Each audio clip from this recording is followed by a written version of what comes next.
Og pagkaon na isgutan di sa ni mawala kaning sinabawang tiil sa baboy.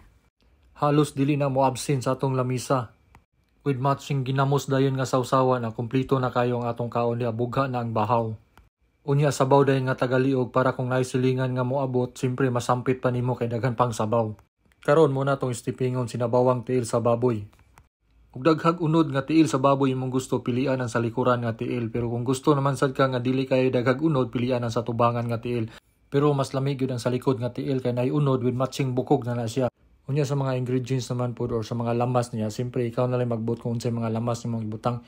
Pero kanin sa ako gibutangan ako ni siya gabi, atsal, sibuyas bombay, luya.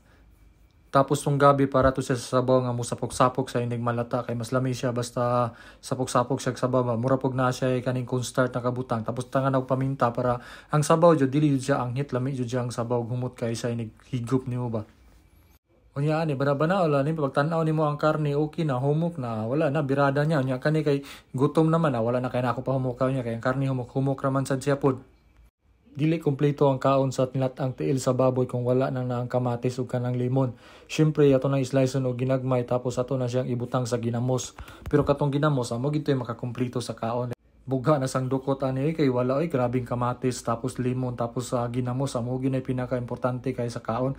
Amo na ni siya lami na kayo makalaway na kailang taon pero lami jud kay nang mong kaunon basta ikaw galuto ba wala na matik na nya kay dako man ilis na to ay gamay kaning gamay lang atong ipa atubangan kay murag di man makaya tong dako kay sa butang diri sa tunga sa lamisa nya wala na buga na dayong dukot na birahan dayong dukot sawsawa na to na tapos atong tilawan matik kay lami ba ay tsaka kalami kayo tapos isa pa kay mura magkulang di ay matik jud kay na makaingon jud ka ani og wala na pod tabla diet ani wala na diet wala ni padakuay na ligtihan pero bitaw ay lami jud kayo siya jud ning higopon ning ini ang tiil sa baboy nga sinabawan bain samot na magulan-ulan ay wala matik grabe jud kayo siya.